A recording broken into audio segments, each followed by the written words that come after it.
अब आपको ओवैसी के प्लान उत्तर प्रदेश की राजनीति से खबरदार करते हैं। उत्तर प्रदेश के मुख्यमंत्री को असदुद्दीन ओवैसी के भाई अकबरुद्दीन ओवैसी ने चैलेंज दिया। कहा कि योगी के उत्तर प्रदेश में झंडा गाड़ेंगे, लेकिन ये ओवैसी की रणनीति का केवल एक हिस्सा है। असल में इसके 3 चरण हैं। ओवैसी की इसी त्रिकोणीय राजनीति को समझिए। बड़े ओवैसी का प्लान उत्तर प्रदेश, निशाने पर अखिलेश। और अखिलेश यादव जानते हैं कि जिस दिन मुस्लिम अक़लियत की सियासी लीडरशिप बनेगी, इनकी दुकान खत्म हो जाएगी।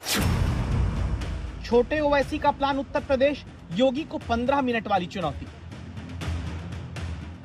मेरे भाई, मैं भी घड़ी पहनता हूं।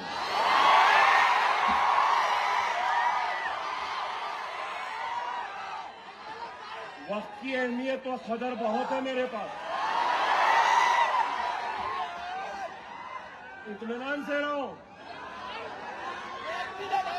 इत्मीनान से रहो। अभी भी वो चुपता है ना। बहुत से जख्म भर गए, लेकिन वो नहीं भरा। अल्हम्दुलिल्लाह, जब तक जिंदा है, जब तक जिंदा है, दर्द का एहसास तो दिलाता रहूंगा। ओवैसी की नेता का प्लान उत्तर प्रदेश, 2 दर्जन बच्चे पैदा करो। तो हम तो आज से एक नारा देंगे कि हम 2 और हमारे 2 दर्जन। अखिलेश के मुस्लिम वोट पर बात, योगी की हिंदुत्व की सियासत पर प्रहार और हम 2 हमारे 2 दर्जन बच्चे बोलकर विवाद की नई बहार। ये उत्तर प्रदेश में वोट बंटवारे की राजनीति का त्रिकोणीय चेहरा है, जिसे ओवैसी की पार्टी ने खोला है। जहां जितनी बयानबाजी होगी, उतना ध्रुवीकरण होगा। जिसमें कमान इस वक्त ओवैसी के छोटे भाई अकबरुद्दीन ओवैसी ने संभाली। बुलडोजरों के जरिए घरों को गिरा के, मस्जिदों को गिरा के, कब्रिस्तानों को मिसमार करके, बच्चों को जेल में डालकर समझ रहा है कि डर जाएंगे।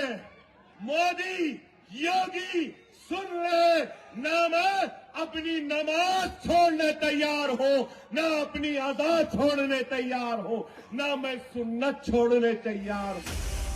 उत्तर प्रदेश में ओवैसी की पार्टी ने 2017 में 38 सीट पर चुनाव लड़ा, 37 पर जमानत जब्त हुई।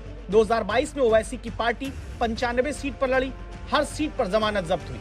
अब की बार 100 से ज्यादा सीटों की तैयारी ओवैसी कर रहे हैं, जो बिहार महाराष्ट्र की जीत के बाद यूपी में अपनी पार्टी का खाता खोलना चाहते हैं।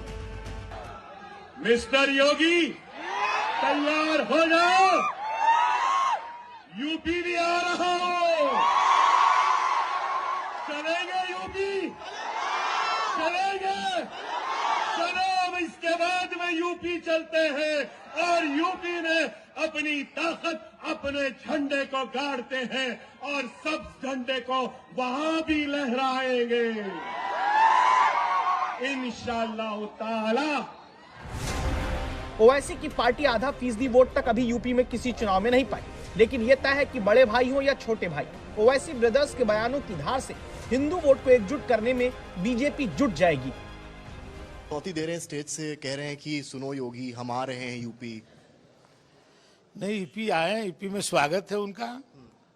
यूपी में जो उपद्रव करता है, उसके स्वागत के लिए यहाँ पर अच्छी तैयारी रहती है। तो यदि आए और उनके उत्तर प्रदेश का बुलडोजर उनको जो है इंतजार कर रहा है, किस तरीके से स्वागत होगा और जिस तरह का बोल रहे हैं उसी तरह का। हमारे जोगी जी तो कहते हैं, जो जिस भाषा में समझे उस भाषा में समझाओ। अब किस तरह यूपी की राजनीति को ओवैसी की पार्टी प्रभावित कर सकती है, इसका उदाहरण मुरादाबाद में उनकी पार्टी के यूपी प्रमुख के बयान से मिलता है, जो मुस्लिमों को 2 दर्जन बच्चे पैदा करने का नारा देते हैं, इस सवाल के साथ कि मुस्लिमों की तादाद से घबराहट क्यों। तो हम तो आज से एक नारा देंगे कि हम 2 और हमारे 2 दर्जन। हमारे तो अल्हम्दुलिल्लाह 8 बच्चे हैं। हमारे बड़े भैया के अल्हम्दुलिल्लाह 16 बच्चे। और सुनिए, हमारी वालिदा अपनी हयात से 97 साल हमारी वालदा की उम्र है और कम से कम 72 उनके नाती और पोते जवान 6-6 फीट के। तो ये घबराहट क्यों है हमारी तादाद पे? जब अखिलेश यादव लगातार पीडीए का नारा देकर ध्रुवीकरण का मौका बीजेपी को नहीं देने की कोशिश में जुटे हैं, तब ओवैसी या उनके दल के नेताओं के नारे या बयान बीजेपी को ऐसा मौका देंगे जिसमें निशाना समाजवादी पार्टी बनेगी, क्योंकि अगर वो बीजेपी को जवाब नहीं देगी तो भी मुस्लिम वोट का नुकसान होगा और अगर जवाब देगी तो बीजेपी इसको और भुनाएगी। असली डर तो समाजवादी पार्टी के पेट में होना चाहिए कि अरे भैया, जिसको खुश करने के लिए हमने सब कुछ कर दिया, अब उसमें कोई सेंध लगाने आ रहा है और हमारे वोट बैंक कटेंगे।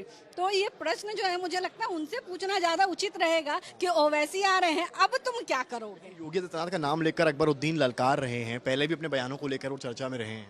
देखिए, योगी आदित्यनाथ जी एक ऐसे शेर हैं जिनका नाम लेकर अक्सर गीदड़ अपने आप को भी शेर दिखाने का प्रयास करते आए। बदलाव होगा और ये सब जानते हैं, बदलाव कोई और नहीं कर सकता, सिर्फ अखिलेश यादव कर सकते हैं। तो बदलाव के लिए लोग अपने ही सेकुलर नेता को वोट देंगे। बाकी हर आदमी समझदार है, कोई अपना वोट का गलत इस्तेमाल नहीं करेगा, चाहे वो कोई भी क्यों ना हो। ऐ जालिम, तू जुल्म करते करते थक जाएगा, लेकिन हम मुसलमान जुल्म सहते सहते कभी नहीं झुकेंगे, कभी नहीं झुकेंगे।